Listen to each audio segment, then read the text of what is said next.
Welcome to thedoor.com. The Door is a platform where you can buy and sell anything, anytime, anywhere. Making money easy way. It's swift, secure, and easy. Dad.org, transforming lives. Fellow Africans, happy and prosperous new year to you. Have you ever wondered why governments of the developed world invest huge sums of dollars in media outlets to reach citizens of underdeveloped nations? Have you ever thought about that?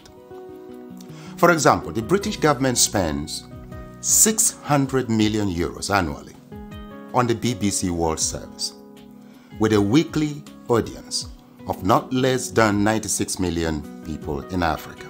That's a lot of number. You see, there is a battle for our mind out there. Hence the media investments by Western powers. A battle to condition the mind of Africans for strategic purposes. Steve Biko once said that the most powerful weapon in the hands of the oppressor is the mind of the oppressed. And I agree. In the words of George Orwell, the most effective way to destroy a people is to deny and destroy their own understanding of their history. Fellow Africans, as at this first day of the year 2021, the darkest thing about Africa is not a caricature image and misinformation out there, no, or the state of the continent as we know it today, but the ignorance of Africans of who and what Africa is. The minefields navigated so far, conspiracies survived, and the formidable obstacles ahead of us. That's the problem. So, fellow Africa, my question to you this hour, and in this new year, is this: how much do you know of your Africa? You see, for centuries, strategies have been deployed to manipulate and brainwash Africans, corrupt our understanding of ourselves, our reality, and the world, and implant in us a flawed notion of inferiority and little value adding in the world. Believe me or not, one of those strategies is the use of world map, yes, world map, to create a visual illusion of a small, intellectually, politically, and economically insignificant Africa. But is that really true? Now, here are the facts. Africa has a total area space larger than all of Europe, China, and the United States of America combined. Yes, it is 3 times the area of China, 3 times the area of Europe, 3 times the area of United States of America, meaning you can transplant China, Europe, and United States and several other countries on the Africa continent and they will fit neatly. Africa is 30.5 million square kilometers and a youthful population of 1.3 billion inhabitants. China is 9.6 million square kilometers and 1.4 billion inhabitants. India has a total space of 3.3 million square kilometers and 1.4 billion inhabitants. Now, yet, Africa is projected as overpopulated, and pressure mounts on Africans and their leaders to depopulate. Why? Why?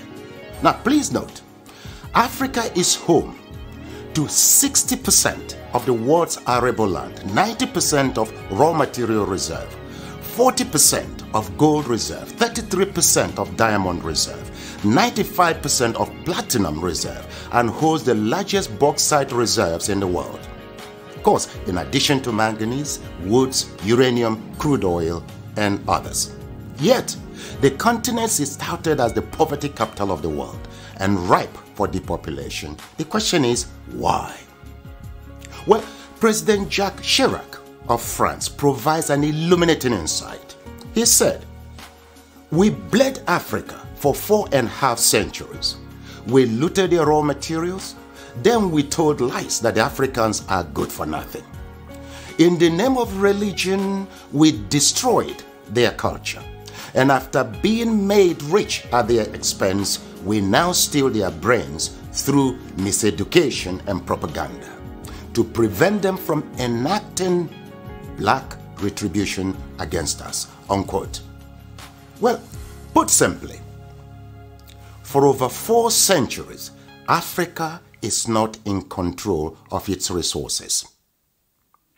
Look, a 2016 study of Africa by the NGO called War on Want reveals that 101 companies, mostly British, control $305 billion worth of platinum, $276 billion worth of oil, and $216 billion worth of coal at 2016 market prices.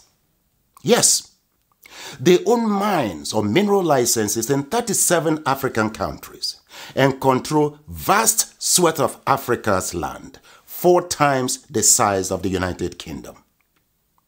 Now look, Africa subsidizes the rest of the world by $32 billion annually. A 2017 report by Global Justice Now and other groups estimates that $161.6 billion enter into Africa, while $202.9 billion leave Africa almost every year. For example, in 2017, Africa received a total of $19.7 billion in aid, but paid back $18 billion in debt repayments. Debt burden is killing Africa. African governments have borrowed between 25 and 75% of their GDP, but with little or nothing to show for it. Africans in the diasporas remit not less than $32 billion annually, but multinational companies siphon $32.4 billion in profits and illicit financial outflows. Look, an estimated $29 billion are stolen via illegal logging, fishing and poaching annually. How can any continent, country or people accumulate and sustain wealth, growth and prosperity with such statistics? That's a great question. Well, look, hopefully, now you know your Africa better. Edmund Mbiaka once wrote, "Peace of mind always comes with knowing who you truly are, where you currently stand, where you positively need to be, and strongly believing in its possibility." Africa needs to control its resources, no doubt. For productive, patriotic, and effective leadership, we need our best and ablest citizens with fortified character in local, state, and federal governments. This must be given utmost consideration in upcoming elections across Africa. Let me say it once more. Our problem is not the age of our leaders, but unfortified character. It is your responsibility to protect and defend your Africa. The starting point is to educate and transform the mindset of our leaders and peoples. Look, the least you can do is to assist with ensuring that this message reaches every African. Slavery destroyed us. Religion divided us. Ignorance controls us. And truth scares us.